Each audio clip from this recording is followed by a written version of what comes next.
बिस्मिल्लाहिर्रहमानिर्रहीम। अस्सलामु अलैकुम वरहमतुल्लाहि वबरकातुहू। जज़ल्लाहु अन्ना सय्यदना मुहम्मद अम्मा व अहलुहू। मेरे नाज़रीन, उम्मीद है आप खैरियत से होंगे। आज की जो मेरी वीडियो है उसका टाइटल और मौजू ये है, फितनों का बयान।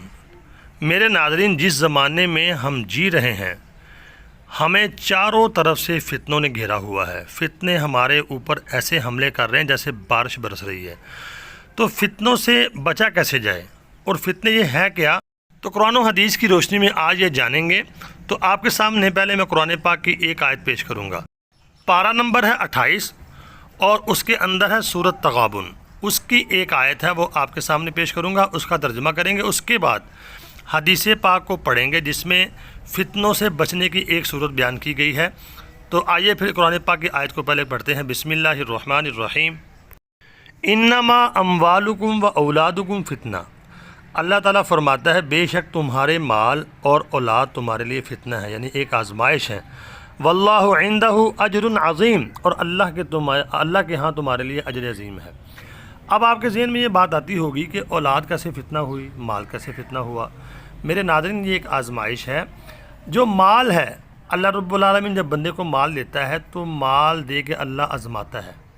अगर तो वो माल सही जगह पे खर्च हो रहा है, सही काम आपसे करवा रहा है, तो फिर आपकी यानी कि जन्नत बन रही है। अगर आप इस आजमाइश में नाकाम हो गए, आपने इसको गलत इस्तेमाल किया, फजूल खर्ची की, गलत कामों में खर्च किया, तो ये आपको यानी कि जहन्नम में ले जाएगा।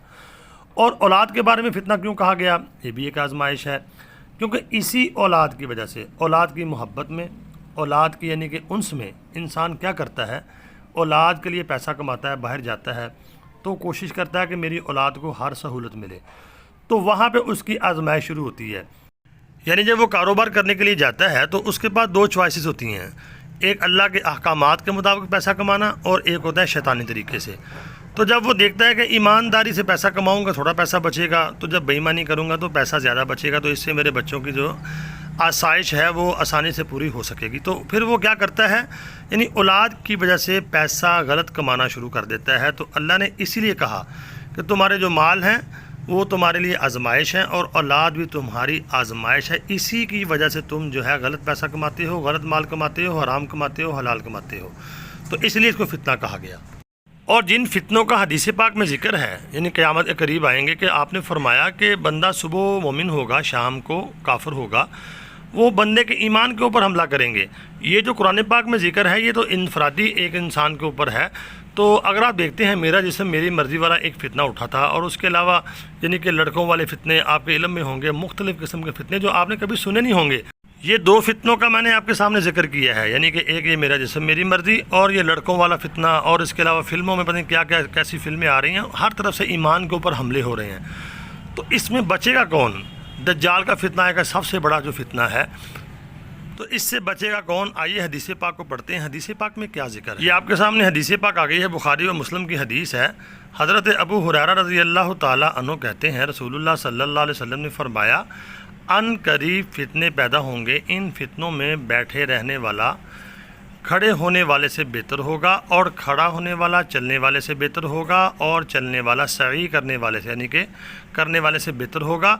जो शख्स फितनों की तरफ झांकेगा, फितना उसको अपनी तरफ खींच लेगा। लिहाजा जो शख्स इन फितनों से बचने के लिए कोई पनाह पाए और ठिकाना पाए तो वहीं पनाह ले ले। यानी इतने ख़तरनाक फितने आएंगे, बंदा उनको देखेगा, उनमें फंस जाएगा। फितनों का ज़माना है, हर तरफ से हमले हो रहे हैं ईमान के ऊपर। तो आगे देखिए, चलने वाले से खड़े रहने वाला और खड़े रहने वाले से बैठ जाने वाला, इससे मुराद क्या है? इसका मतलब ये है कि कम कोशिश करना। वो फितना ऐसा होगा जो जितनी कोशिश करेगा वो उतना ही उसमें मुलव्वस होगा। ये फितना किसी किस्म का हो सकता है। मिसाल के तौर पर माल का फितना है, जिसको आप सल्लल्लाहु अलैहि वसल्लम ने इस उम्मत के लिए सबसे ख़तरनाक फितना करार दिया है।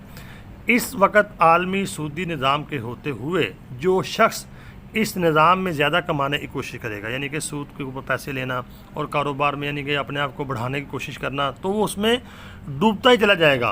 वो उतना ही खुद को सूद में डुबोता जाएगा। जो कम कोशिश करेगा वो कम मुलव्वस होगा। तो यहाँ पे हदीस का जो मतलब है वो ये है कि जहाँ पे अल्लाह आपको रखे, अगर आपका कारोबार छोटा है तो आप लालच ना करें। उसके पास करोड़ों रुपया गाड़ियाँ, तो मैं भी कोशिश करूँ तो लोन लेकर یعنی پیسے قرض لے کر اپنے کاروبار کو بڑھانا، تو جہاں پہ اللہ رکھے اس پہ شکر ادا کرتے رہنا، تو ایسا بندہ بھی جو ہے فتنے میں کم ملوث ہوگا۔ اگر وہ بالکل ہی فتنے سے بچنا چاہتا ہے تو پھر وہ آپ صلی اللہ علیہ وسلم نے آگے بیان فرمائی ہے بات کہ وہ بکریاں لے لے اور بکریاں لے کر پہاڑوں میں بیابانوں میں نکل جائے۔ تو ظاہری بات ہے جب وہ بکریاں لے کر پہاڑوں میں نکل جائے گا، بیابانوں میں نکل جائے گا، وہاں پہ اس کا گھر ہوگا، بکریاں اس کے پاس ہوں گی، اس کا دودھ جو ہے وہ دھو کے پی لیا کرے گا، گوشت کھانا کو بکریوں میں کھا لیا، یا بکریاں آپ نے مثال اس لیے دی ہے، جانور گائے بھینس بھی رکھ سکتا ہے، اور اجناس وغیرہ اس کے پاس ہوں گی، تو وہ فتنوں سے بچ جائے گا، کیونکہ اس کو آسائشوں کی ضرورت نہیں ہوگی۔ جب وہ شہروں میں رہے گا تو اس کی یعنی کہ دل میں لالچ آئے گی کہ میرے گھر میں اے سی بھی ہو، میرے پاس گاڑی بھی ہو، میرے پاس بنگلہ بھی ہو، تو جب ایسی لالچ اس کے دل میں آئے گی، اس کے لیے پھر وہ کوشش کرے گا کہ وہ یعنی کہ سارے ہیلے بہانے کرے گا، یعنی قرض لے گا۔ تو اس لیے آپ نے فرمایا جو فتنوں سے بچنا چاہے وہ دور پہاڑوں میں بکریاں لے کر چلا جائے۔ تو ناظرین، اگر آپ نے غور سے میری یہ ویڈیو دیکھی ہے، سنی ہے، تو آپ کو یہ سمجھ آ گئی ہوگی۔ اس میں 2-3 چیزیں آپ صلی اللہ علیہ وسلم نے بیان فرمائی ہیں کہ کم ملوث ہونے والا وہ کیا کرے، جو بالکل فتنوں سے بچنا چاہتا ہے وہ کیا کرے۔ اب فیصلہ آپ نے خود کرنا ہے۔ حدیث پاک کو آپ نے پڑھ لیا ہے، تو امید ہے آپ کو ویڈیو سمجھ آ گئی ہوگی۔ تو ویڈیو کو آگے شیئر لازمی کریں، کمنٹ لازمی کریں، دعاؤں میں ضرور یاد رکھیں۔ السلام علیکم۔